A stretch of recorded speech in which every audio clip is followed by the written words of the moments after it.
और अपने भारतीय संस्कृति को अपने गर्व करना चाहिए इस चीज पे। तो भाई अपन मास्टरों को इतना सम्मान देते हैं, और उपनिषद का तो मतलब ही होता है कि समीप या निकट आकर बैठना, ये श्रद्धा भाव से निकट आकर बैठना। कलाम साहब ने तो क्या बड़ी बात कही यार, इससे इससे शायद इससे कोई बड़ी बात हो ही नहीं सकती मास्टरों के लिए, कि उन्होंने कहा था कि देश में कोई क्रांति ला सकता है, कोई सुधार ला सकता है तो दो ही व्यक्ति ला सकते हैं, एक माँ और दूसरा शिक्षक। तो कलाम साहब टीचर्स के बारे में इतनी बड़ी बात कर रहे हैं तो ये कम बात नहीं है।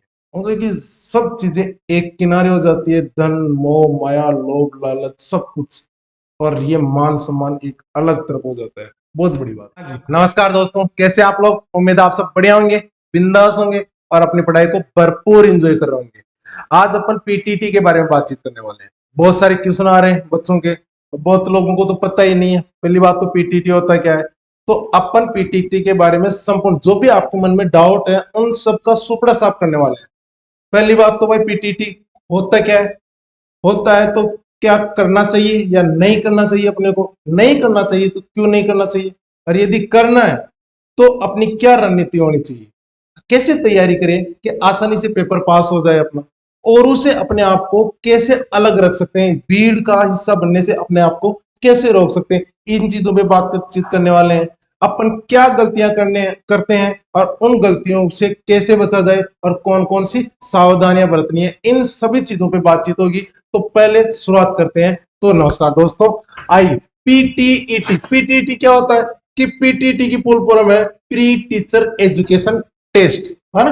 दो स्तर के होते हैं, एक तो होता है बीएड 2 साल का होता है, और एक होता है बीए बीएड या बीएससी बीएड जिसे आप बोलते हैं, वो 4 साल का होता है। अंतर क्या होता है कि आप इसको 12वीं के बाद में कर सकते हो, है ना, 12वीं के बाद में जस्ट कर सकते हो। और ये 4 साल का होता है। कितने साल का होता है?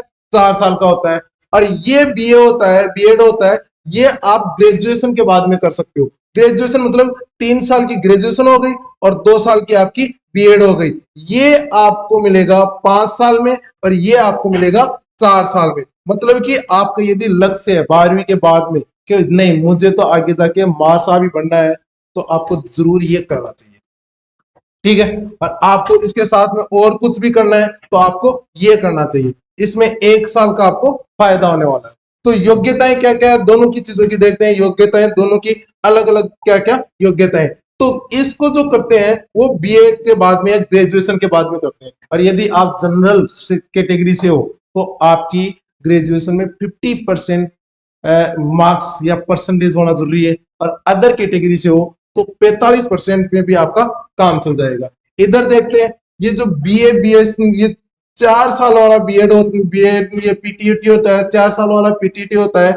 इसमें आप 12वीं के बाद में भी अप्लाई कर सकते हो, जिसमें 50% आप यदि जनरल कैटेगरी से हैं तो, और 45% यदि आप अदर कैटेगरी से हैं तो काम चल जाएगा आपका। अच्छा, कई सारे लोगों के ऐसे भी डाउट रहता है कि साहब मैं तो 12वीं क्लास में हूँ और मुझे 4 साल वाली बीएसटीसी करनी पीटीटी करनी है, तो मैं फॉर्म भर सकता हूँ? बिल्कुल आप फॉर्म भर सकते हैं, धूम धड़ाके से फॉर्म भर सकते हैं।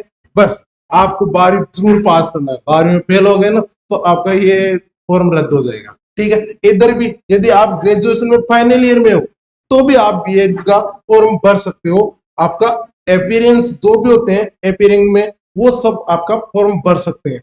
बस शर्तें हैं कि आप ये एलिजिबिलिटी कंप्लीट करते हो। यदि जनरल कास्ट से हो तो 50% और अदर कास्ट से हो तो 45% आपका स्कोर हो रहा हो और पास भी हो रहे हो। दोनों चीजें होनी चाहिए, ठीक है। आगे देखते हैं कि इनके क्या क्या एज लिमिट क्या है। तो एज लिमिट है भाई साहब आपके 18 साल कम से कम होनी चाहिए, और वही बीएसटीसी वाला मैटर है 28 साल अधिकतम होनी चाहिए। कुछ मामलों में कुछ विशेष छूट दी गई है, तो 35 साल तक भी फॉर्म भर सकते हो यदि आप विडो परित्यक्ता हो, है ना। वैसे मामलों में 35 वर्ष तक भी आप फॉर्म भर सकते हैं। फायदे क्या क्या है मास्टरों के, क्या फायदे हैं? बहुत सारे फायदे हैं। अब फायदा ये है कि आप 4 साल वाली बीएड करते हो तो आपका 1 साल वैसे बच रहा है, तो सबसे अच्छी बात तो 1 साल बच रहा है। पैसे भी बचते हैं, है ना। पहले आप कॉलेज करोगे फिर बीएड करोगे, आप 4 साल की बीएड इकट्ठी करोगे तो आपका पैसा और समय दोनों चीज बचने वाली है। यदि आपका टारगेट कुछ और भी है तो आप बीएड वाला ऑप्शन चुन सकते हैं। दूसरा, पैसे बच रहे हैं, 1 साल आपका बच रहा है, पैसे 1 साल। दूसरी बात बीए बीएड का फायदा ये है कि आप भीड़ से अलग हो जाते आप सीटी में देखो, दोनों को मिलाया जाए, ग्रेजुएशन और ट्वेल्थ लेवल की, ग्रेजुएशन और ट्वेल्थ लेवल के दोनों फॉर्म को कैलकुलेट किया जाए संख्या को, तो लगभग 27 लाख फॉर्म भरे गए थे, और उसमें बीए वाले में 16 लाख से ज्यादा। तो इधर उधर बीए सीईटी में 16 लाख फॉर्म थे, और इधर 8 लाख के आसपास आपके फॉर्म जाते हैं। तो आप बीएड से तो अद्यवाद बीएड को अलग कर रहे हो। बीएड करने का सबसे बड़ा फायदा ये है। आगे देखते हो कि मास्टर बन जाते हो। पहली बात तो बीएड करते ही आपकी थोड़ी बहुत सभी सही हो जाती है, और उससे तो अलग हो ही जाते हो। और मास्टर बन जाते हो तो भाई सब कहना ही क्या है, मामला ही अलग हो जाता है वो तो फिर, है ना। मार साहब चाय पानी लो, मार साहब दूध पियो, लो मार साहब जूस पियो। तो बहुत सारी सामाजिक, वाकई में अपने जो भारतीय समाज में टीचर को जो महत्व दिया गया है, शायद ही किसी और पद को महत्व दिया गया है। और ये अपने भारतीय संस्कृति का बड़प्पन है, भारतीय संस्कृति का मान है, और अपने जो बुजुर्ग रहे हैं उनकी दूरदर्शी सोच का परिणाम है कि आज भी जितना मास्टरों का या टीचर्स का या शिक्षक का सम्मान किया जाता है, शायद ही किसी और पद या किसी और पोस्ट का इतना सम्मान मिलता हो। वाकई में ये काबिले तारीफ है, और अपने भारतीय संस्कृति को अपने गर्व करना चाहिए इस चीज पे। तो भाई अपन मास्टरों को इतना सम्मान देते हैं, और उपनिषद का तो मतलब ही होता है कि समीप या निकट आकर बैठना, ये श्रद्धा भाव से निकट आकर बैठना। तो ये एक बहुत बड़ी बात है। तो आप इस समाज में यदि आप इस पद पे जाते हैं, तो आपकी एक तो बहुत बड़ी जिम्मेदारी आती है, क्योंकि आप देश के भविष्य का निर्माण कर रहे हैं, बहुत बड़ी बात होती है ना। और कलाम साहब ने तो क्या बड़ी बात कही यार, इससे इससे शायद इससे कोई बड़ी बात हो ही नहीं सकती मास्टरों के लिए, कि उन्होंने कहा था कि देश में कोई क्रांति ला सकता है, कोई सुधार ला सकता है, तो दो ही व्यक्ति ला सकते हैं, एक माँ और दूसरा शिक्षक। तो कलाम साहब टीचर्स के बारे में इतनी बड़ी बात कर रहे हैं, तो ये कम बात नहीं है। क्योंकि सब चीजें एक किनारे हो जाती है, धन मोह माया लोभ लालच सब कुछ, और ये मान सम्मान एक अलग तरफ हो जाता है, बहुत बड़ी बात होती है। तो सामाजिक प्रतिष्ठा तो है ही है, तो इसको देख के तो आपको जरूर जाना चाहिए। आगे बात करते हैं कि ये सब होगा कब होगा, कि इसके लिए आपको पहले एक एंट्रेंस एग्जाम देना पड़ेगा, जो पीटीटी कहलाता है, प्री टीचर एजुकेशन टेस्ट कहलाता है। ये आपको एक एग्जाम देना पड़ेगा। यदि ये आपका पास होता है, यदि ये आप क्लियर कर लेते हो, उसके बाद में आपको कॉलेज मिलती है। उस कॉलेज में आप 4 वर्षीय कर रहे हो तो 4 साल का डिप्लोमा मिलेगा, और यदि बीएड कर रहे हो तो 2 साल का आपको डिप्लोमा मिलेगा। उसके बाद में आप रिट का फॉर्म भर सकते हो। उसके बाद में आप रिट का फॉर्म भर सकते हो, फर्स्ट ग्रेड का भर सकते हो, सेकंड ग्रेड का भर सकते हो, और थर्ड ग्रेड वाला फॉर्म भर सकते हो। यदि आप फर्स्ट ग्रेड का भरते हो तो उसमें आपकी थोड़ी सी एक एलिजिबिलिटी और बढ़ जाती है, कि आप MA है ना किए हुए हो, है ना, आपको MA भी करना पड़ेगा यदि आप फर्स्ट ग्रेड का फॉर्म भरते हो तो। लेकिन हाँ, बीएड आपका हो जाता है तो उससे मामला बहुत हल्का हो जाता है, सेकंड ग्रेड तक तो आपका मामला ठीक बैठता है। आगे चलते हैं, आगे क्या क्या है कि एंट्रेंस एग्जाम की आपको भाई सबसे पहली कठिन कड़ी क्या है, एंट्रेंस एग्जाम है। तो एंट्रेंस एग्जाम में आपका कैसी क्या रणनीति होनी चाहिए, पहली सीढ़ी ही को कैसे पार किया जाए, बाद की तो बाद में देखेंगे, लेकिन पहले एंट्रेंस एग्जाम का तो देखें। तो एंट्रेंस एग्जाम में आपका क्या क्या मैटर रहने वाला है। तो एंट्रेंस एग्जाम में आपके बिल्कुल बीएसटीसी वाला मैटर, टोटल का टोटल, थोड़ा सा सिलेबस में अंतर है, तो टोटल 200 क्वेश्चन आने वाले हैं, जो 400 नंबर के होंगे। ठीक है, एक क्वेश्चन आपका 3 नंबर का होगा। सिंपल सी बात है, बूटा सा बूटा दिमाग हो वो भी आइडिया लगा लेगा कि यार 200 क्वेश्चन है और 400 नंबर है, तो एक क्वेश्चन 3 नंबर का हो जाता है। अगला बात है कि वस्तुनिष्ठ प्रकार, वो अभ्यास वाला आपका पेपर आएगा, और हिंदी और इंग्लिश दोनों में आएगा। ये बड़ी अच्छी बात है ना। आपको लग रहा होगा यार क्या मतलब है, होता क्या है कि कई शब्द ऐसे हैं जो आम बोलचाल में इंग्लिश के शब्द हैं, आम बोलचाल में अपने को लगता ही नहीं है कि इंग्लिश का है, और अपन उसको डेली यूज करते हैं। लेकिन अब उसी का हिंदी अर्थ दिया जाए या हिंदी शब्द यूज कर ले कोई, तो आपको सब पल्ले नहीं पड़ता है। तो इसलिए यदि क्वेश्चन पेपर में आप पेपर दे रहे हो और आपका कोई क्वेश्चन समझ में नहीं आ रहा है, तो एक बार इंग्लिश वाला पोर्शन देख लो, कंफर्म आपके क्वेश्चन समझ में आ जाएगा। तो ये आपके लिए फायदेमंद है। दूसरी बात, तो जो पेपर सेट करने वाले होते हैं ना, वो इतना इतना मेहनत नहीं करते, और बाढ़ में जाने देर बढ़ने जाएंगे, क्रम खोल लें, तो वो पेपर फिर इंग्लिश में बढ़ाते हैं। पहली बात तो इंग्लिश में बढ़ाते हैं और फिर गूगल बाबा पे जाते हैं और उससे हिंदी ट्रांसलेट करवाते हैं। फिर गूगल बाबा आपको पता है वैसे हिंदी हिंदी बढ़ाता है, हिंदी ट्रांसलेट करता है, तो फिर कहीं ना कहीं गड़बड़बाजी हो जाती है। इसलिए सुझाव है आपको कि एक बार इंग्लिश वाला पोर्शन जरूर देखना, ठीक है।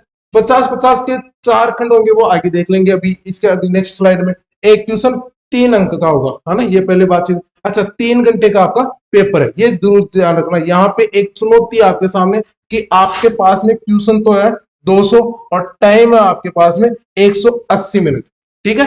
मतलब कहने का यह है, एक तरीके की चुनौती है कि आपके पास में एक ट्यूशन के लिए 1 मिनट से भी कम टाइम है। तो टाइम मैनेजमेंट आपका एग्जाम हॉल में बहुत मायने रखेगा, बहुत मायने रखेगा। और इसको सुधारने के लिए, इसको मैनेज करने के लिए टेस्ट सीरीज जरूर कर लेना, कम से कम 7 टेस्ट सीरीज तो जरूर जरूर दे लेना बिल्कुल एग्जाम हॉल वाला माहौल बना के। ये ज्यादा मुश्किल नहीं है, यदि 5-7 दे लोगे ना बिल्कुल एग्जाम हॉल वाला माहौल बना के, तो आराम से टाइम मैनेजमेंट होने लग जाता है। अब कई बार आपको कई विद्वान होंगे आप में से, वो कहेंगे कि नहीं रे, आता है ना, तो सब टाइम मैनेजमेंट हो जाता है।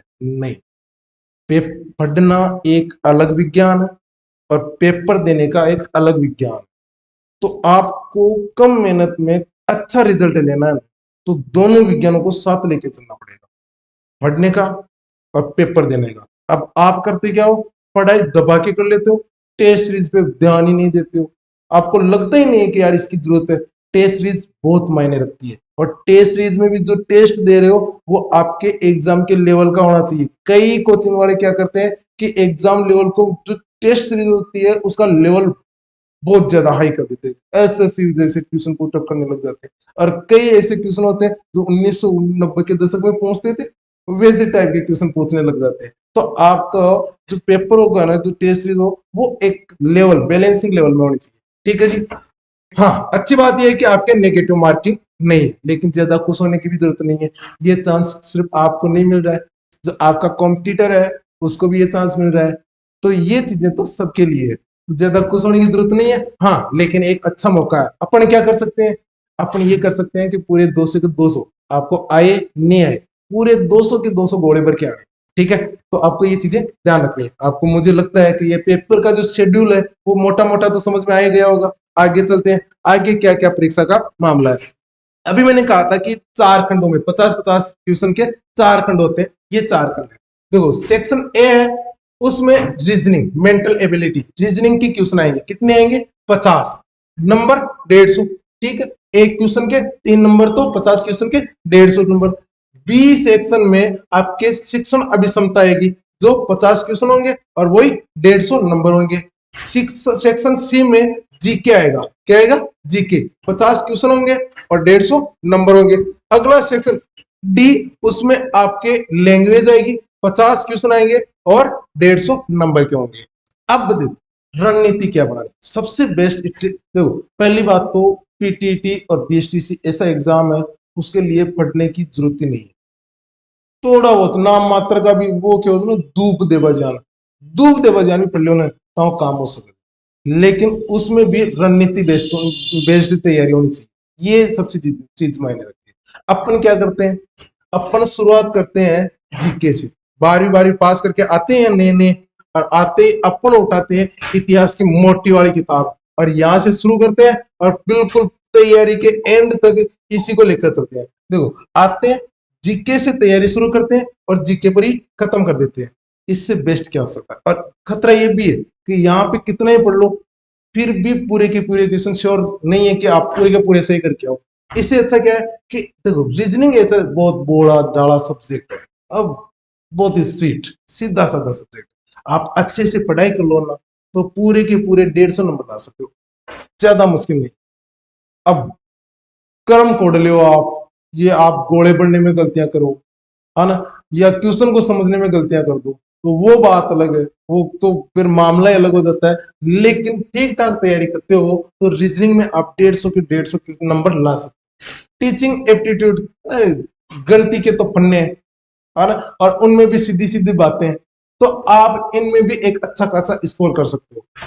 इंग्लिश और हिंदी वाले मैटर में थोड़ा सा मामला थोड़ा जटिल पड़ता है, लेकिन आप ठीक ठाक मेहनत करो, है ना, थोड़ा इसको टाइम देने के बजाय आप इसको थोड़ा सा ज्यादा टाइम दे दो तो इससे अच्छा स्कोर कर सकते हो आप इसमें, है ना। आगे इसके बारे में डिटेल में पढ़ेंगे। सबसे ज्यादा मामला यहाँ पे गड़बड़ है, आपको इन दोनों पोर्शन में ज्यादा मेहनत करने की जरूरत नहीं है और स्कोर आप सबसे बेस्ट इसमें कर सकते हो। इन दोनों में आप सबसे बेस्ट स्कोर कर सकते हो। ये दोनों थोड़े बहुत चैलेंजिंग पड़ते हैं और इनमें भी ये ज्यादा चैलेंजिंग नहीं कर पड़ता है। इसमें थोड़ी मेहनत कर लो ना तो बहुत आसान लगने लग जाता है। ये मामला थोड़ा जटिल पड़ता है क्योंकि सिलेबस बहुत बड़ा है। आपको मैं मोटा मोटा भी बताऊं तो यदि पूरा जीके का कोर्स लेके चले ना तो 500 से 700 पेज का ये सिलेबस है।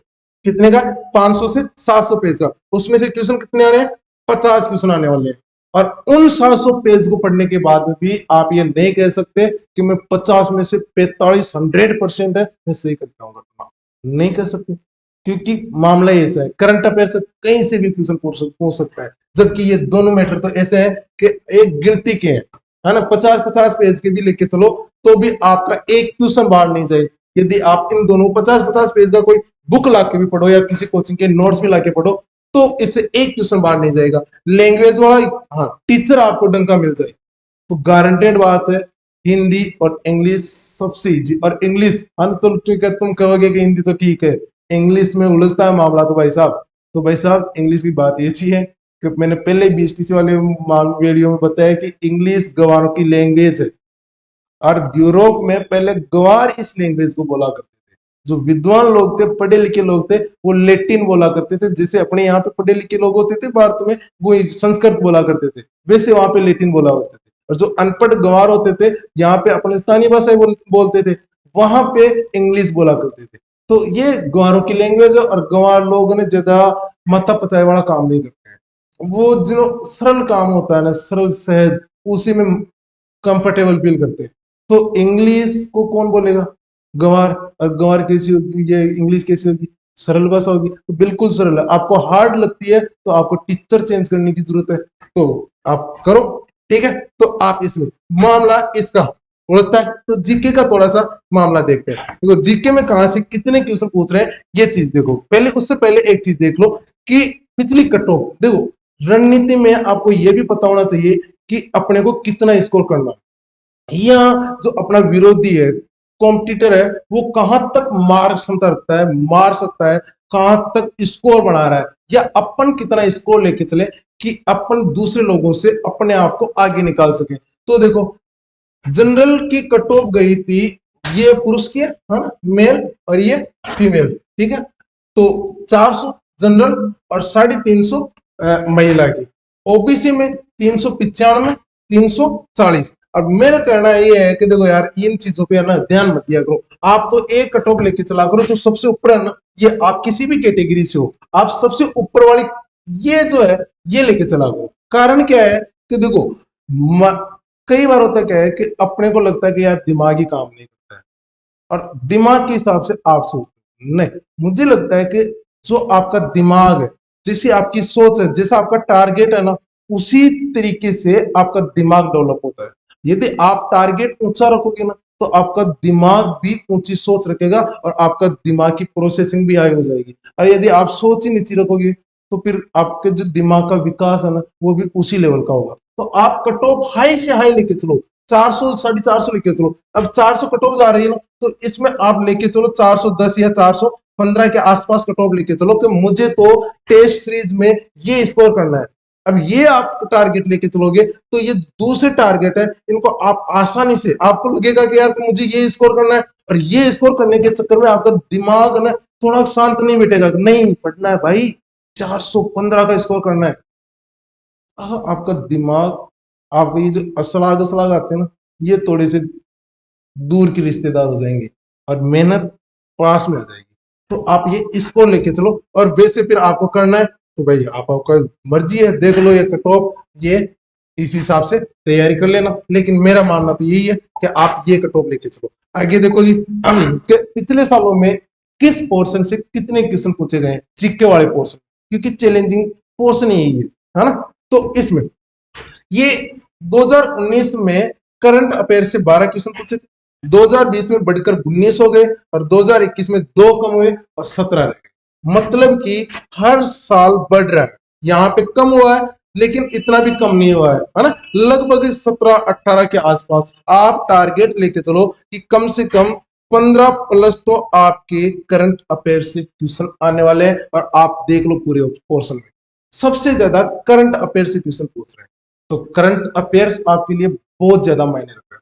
ठीक है, और यदि करंट अफेयर्स की क्लास लेना चाहते हो टोटली पीटीटी जो अपने स्थानीय लेवल के एग्जाम होते हैं और बिल्कुल इन्हीं के लेवल का, तो अपने यहाँ पे डेली रेगुलर रूप से क्लासेस लाइव चलती है जहाँ पे डेली करंट अफेयर्स होता है और पीडीएफ भी होती है। तो यदि आपको पीडीएफ चाहिए तो हमारे व्हाट्सएप ग्रुप पे हाई लिख के भेज दो, आपके पास में लिंक आ जाएगा।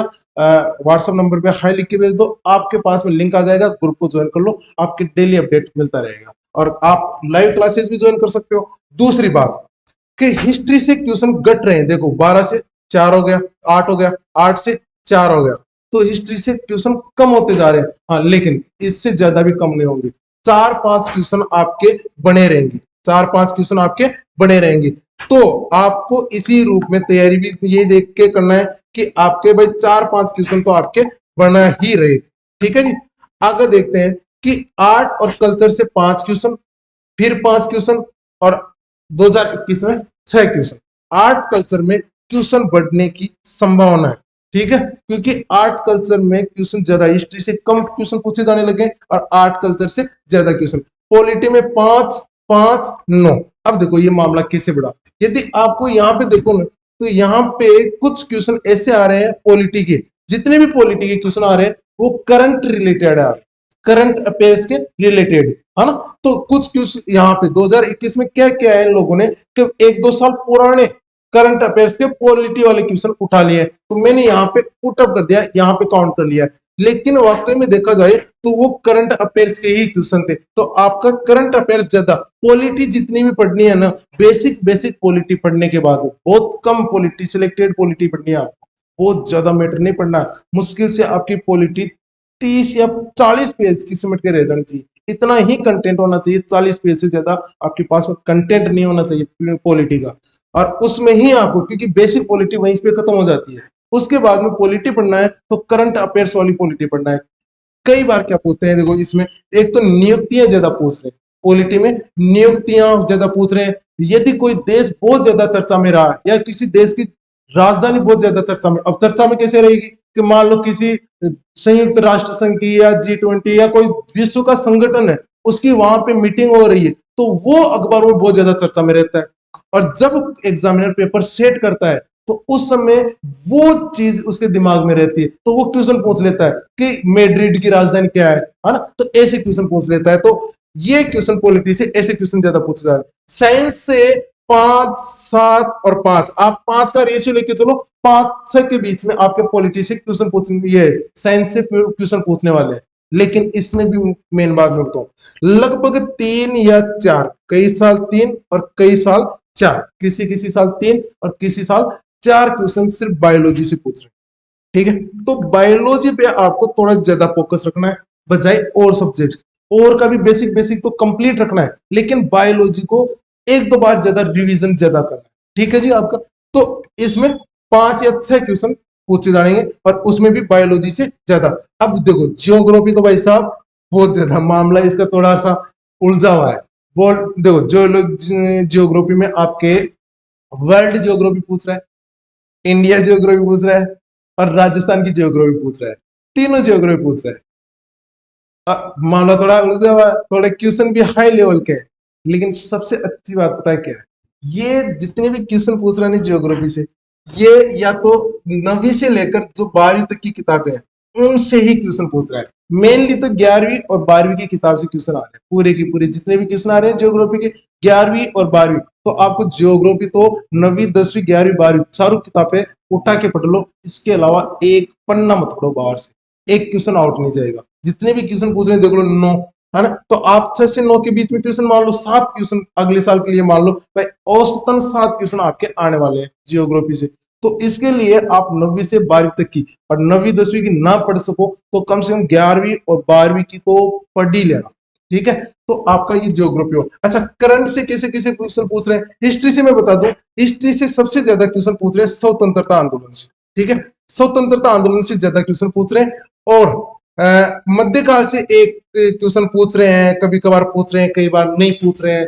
तो आप कम से कम स्वतंत्रता आंदोलन अच्छे से पढ़ लेना और मध्यकाल और जो सभ्यता है उनके मोटी मोटी सभ्यताएं पढ़ लो। और मध्यकाल को तो कोई मुश्किल से कोई वीडियो मिल जाए ना, 1 डेढ़ घंटे का, 2 घंटे का, यूट्यूब पे बहुत सारी वीडियो है।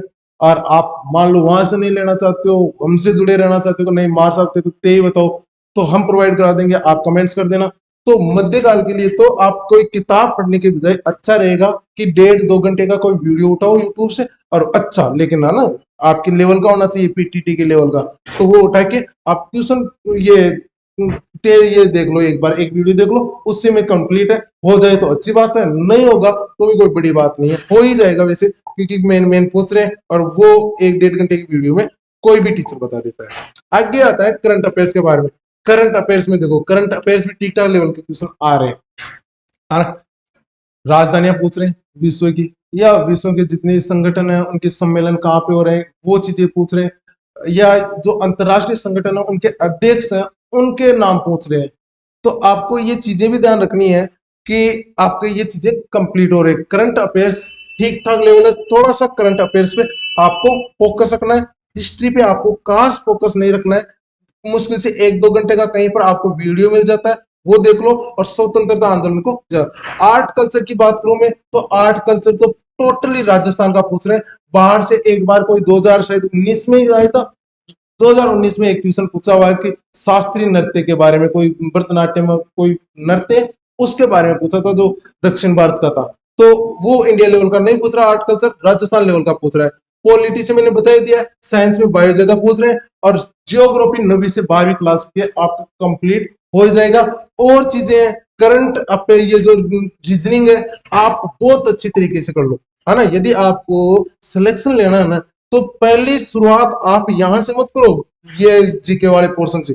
जीके वाला पोर्शन बहुत ज्यादा लफड़े वाला हो जाता है। पहले आप इन दोनों पोर्शन पे फोकस करो, इनको अच्छे से पढ़ लो, और इनका भी ज्यादा ज्यादा मैटर नहीं लेना है कि 50 50 पेज का जो भी कोई आपको बुक मिले, जो मार्केट में छोटी से छोटी बुक मिले ना, वो पढ़ो, ज्यादा नहीं पढ़ने का, ठीक है। तो अब देखो मैं थोड़े क्वेश्चन बता देता हूँ कि आपको कैसे कैसे, ज्यादा भारी क्वेश्चन पूछ नहीं रहे, है ना, ठीक ठाक लेवल के क्वेश्चन पूछ रहे हैं। देखो ये शायद हाँ 2019 का क्वेश्चन है ना। देखो, भारत का राष्ट्रीय पुष्प कौन सा है, तो ऐसे ऐसे नॉर्मल नॉर्मल। भारत का राष्ट्रीय खेल कौन सा है, ये ऐसे ऐसे क्वेश्चन पूछ रहे हैं। मैड्रिड किस देश की राजधानी है, ग्रीनलैंड की मुद्रा क्या है, ये मैंने बताया था अभी, है ना। थोड़े हाई लेवल के भी क्वेश्चन पूछ रहे हैं। तो इस प्रकार से थोड़े अंतरराष्ट्रीय स्तर पर ऐसे क्वेश्चन आ जाते हैं, लेकिन आपको बहुत ज्यादा डिटेल में भी नहीं जाना है। और मैड्रिड किस राजधानी, ये मामला कब पूछता है, जब कोई बहुत ज्यादा चर्चा में रहा होता है तब पूछता है।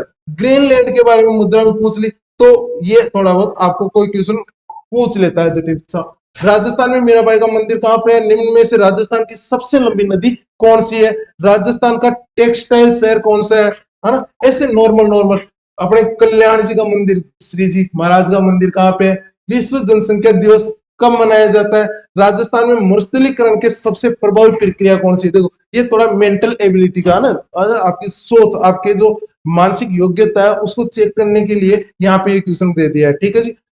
जावर माइंस है ना, वो पढ़ा होगा ना, ये 2021 के क्वेश्चन है। तो आपको ऐसे ऐसे नॉर्मल नॉर्मल से क्वेश्चन पूछ रहे हैं। कुल मिला के कहने की बात ये है कि आप तैयारी करो, लेकिन आपको एक रणनीति लेके तैयारी करो।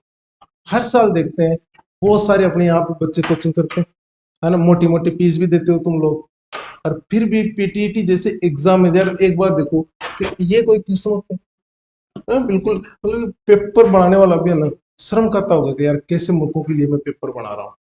ये कोई क्वेश्चन होते हैं पूछने के लिए, है ना, बिल्कुल नॉर्मल नॉर्मल क्वेश्चन है, इनका कोई क्वेश्चन ही नहीं है पहली बात। लेकिन फिर भी आपका नहीं होता है, तो वो होता है रॉन्ग नंबर वाला मैटर, क्योंकि आपके दिमाग में रॉन्ग नंबर डाल दिया जाता है। ये पढ़ोगे तो होगा, ये पढ़ोगे तो होगा, ये नहीं पढ़ोगे तो नहीं होगा। आपको मोटी मोटी किताबें 700 700 पेज की किताबें सजेस्ट कर दी जाती है। मैं कहता हूँ कि आपको जो मैंने बताया ना कि इस मैटर के लिए, इस पोर्शन के लिए 50 पेज ये पढ़ लो, आपका सिलेक्शन श्योर है। एक रणनीति वेस्ट लेके चलो, मेंटल रीजनिंग को, एप्टीट्यूड को, इनको अच्छे से तैयारी कर लो। रीजनिंग वाले पोर्शन, ये जो जीके वाला पोर्शन है, उसमें कम से कम मैटर, है ना, कम से कम। हाँ गाइड, आप ज्यादातर लोग लक्ष्य की गाइड लेके आते हो, और भी बहुत सारी गाइड लेके आते हो, लेके पहली बात तो लेके आना नहीं है, और ले आए हो ना तो एक अच्छा काम करो। तुम चाहते हो ना कि यार इसका तो सिलेक्शन नहीं होना चाहिए, है ना? ये बहुत एकड़ी दिक्कत है ना? और इसका तो नहीं होना चाहिए, तो उसको ना गिफ्ट कर दो। ले भाई किताब देता हूँ एक, पढ़, 9 के लग, तेरा भाई खुश होगा, है ना? तो ऐसा काम करो। पहली बात तो लेके आना नहीं है, लेके आए हो तो ये काम करो कि किसी का भविष्य बर्बाद करने के लिए वो ठीक है। तो हाँ, गाइडे मत ले आना, प्लीज प्लीज। क्या है कि ले आओ, फिर तुम्हें पैरों पे कुल्हाड़ी मारनी है तो लाओ और मौज करो। Thank you. मैं तो यही कहता हूँ, अच्छे से रणनीति बना के तैयारी करो। Okay, thank you so much, good bye.